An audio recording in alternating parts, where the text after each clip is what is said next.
Welcome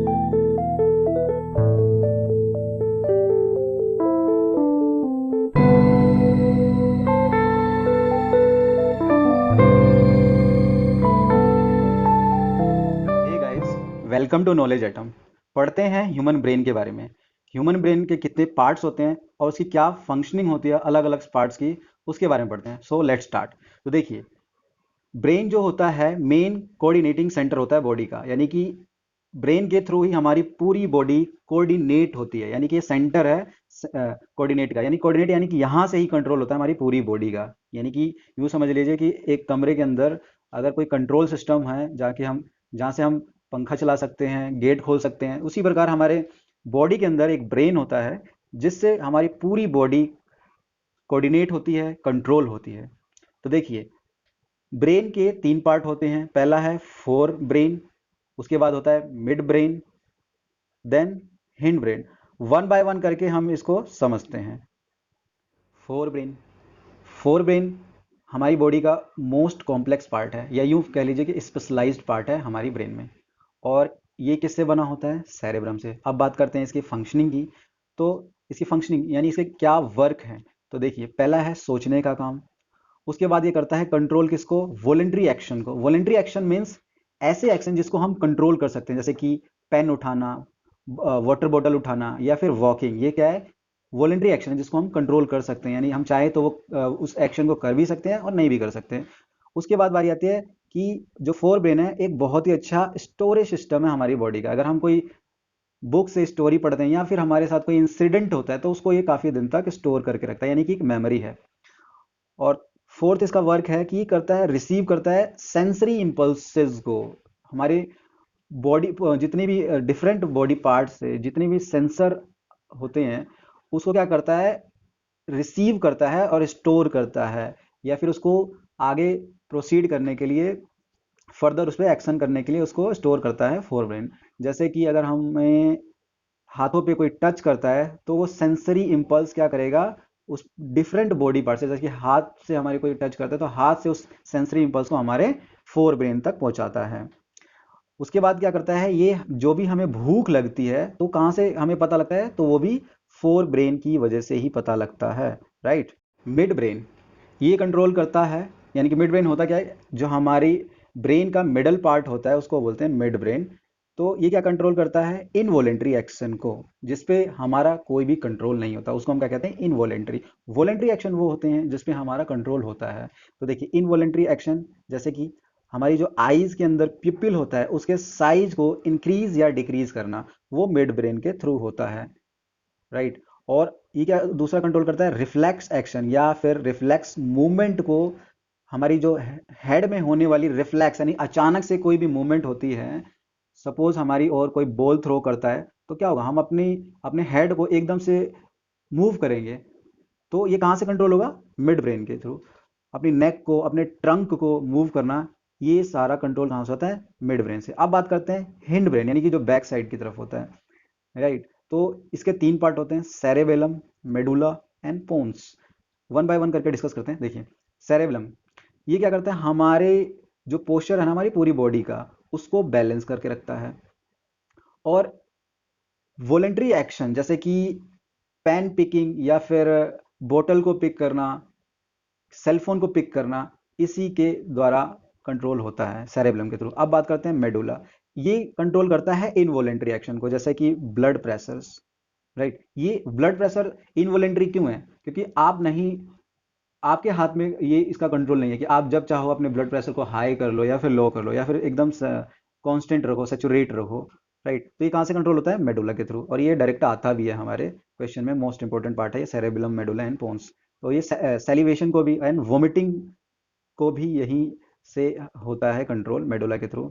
बात करते हैं पोन्स। तो देखिए, ये करता है इनवॉलेंट्री एक्शन को, जैसे रेगुलेशन ऑफ रेस्पिरेशन, जो हमारी सांस लेने की जो भी हैबिट है, जो डेली हम सांस लेते हैं, तो वो कंट्रोल होता है पोन्स से। फिगर के थ्रू समझते हैं। तो देखिए, ये जो हमारा पूरा पार्ट दिख रहा है आपको, ये होता है fore brain, right. Fore brain में क्या होता था? वॉलेंट्री एक्शन होता था। वॉलेंट्री एक्शन को हम कंट्रोल करते थे फोर ब्रेन के थ्रू। और इसके क्या क्या वर्क थे, फंक्शनिंग क्या क्या थी? तो थिंकिंग थी, स्टोरेज, मतलब मेमोरी स्टोरेज, और हंगर, ये कहाँ से होता था, फोर ब्रेन से, और वॉलेंट्री एक्शन। बात करते हैं हम, ये बना कैसे होता था, तो ये सेरेबलम से बना होता था। अब मिड ब्रेन की बारी, मिड ब्रेन यानी ये वाला हिस्सा, इसका काम क्या होता है, सबसे पहले तो ये इनवॉलेंट्री एक्शन को कंट्रोल करता है, जैसे कि पीपल साइज ऑफ आईज उसको कंट्रोल करना, reflex action of reflex action या रिफ्लेक्स मूवमेंट ऑफ हेड या फिर नेक, उसको कंट्रोल करना कहाँ से होता है, मिड ब्रेन के थ्रू।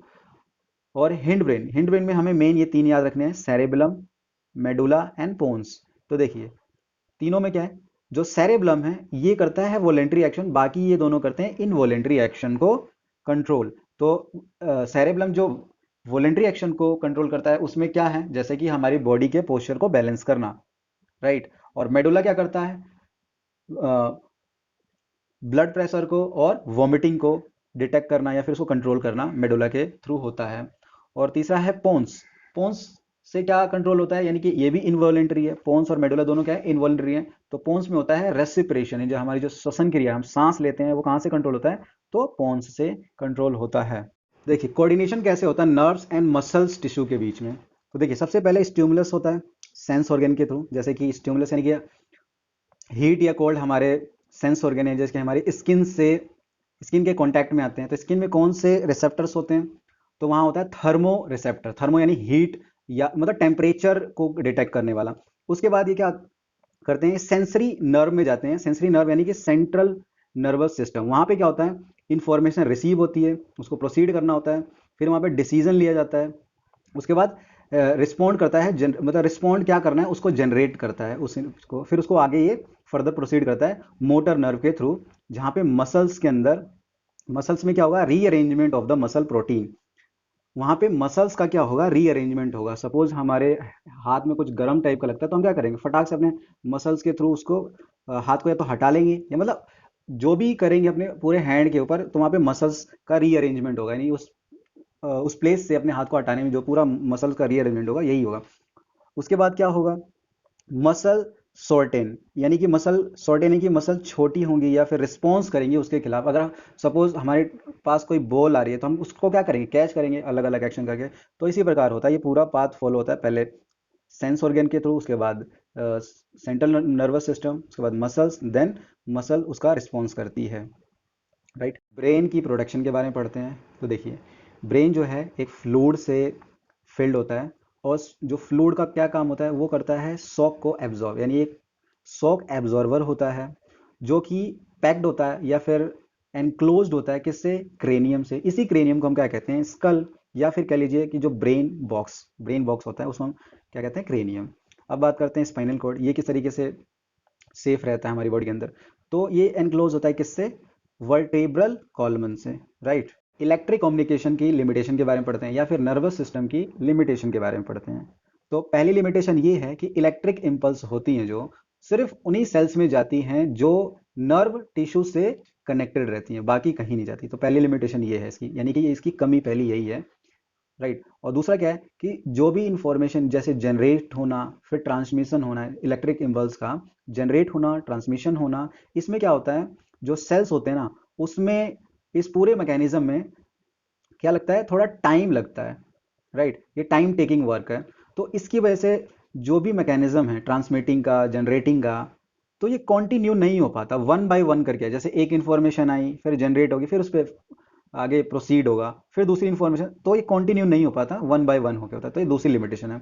तीसरी लिमिटेशन ये है कि जो प्लांट है ना उनके पास कोई भी नर्वस सिस्टम नहीं होता है, तो फिर क्या होता है, वहां पे होता है chemical communication, right. Chemical communication क्या करता है, इस लिमिटेशन को, यानी इस कमी को पूरी कर देता है, इलेक्ट्रिक कम्युनिकेशन को की कमी को हटा के वहां पे क्या होता है, देखिए, यानी दो ये चीज याद रख लीजिए कि प्लांट के अंदर केमिकल कम्युनिकेशन होता है और ह्यूमन के अंदर इलेक्ट्रिकल कम्युनिकेशन होता है।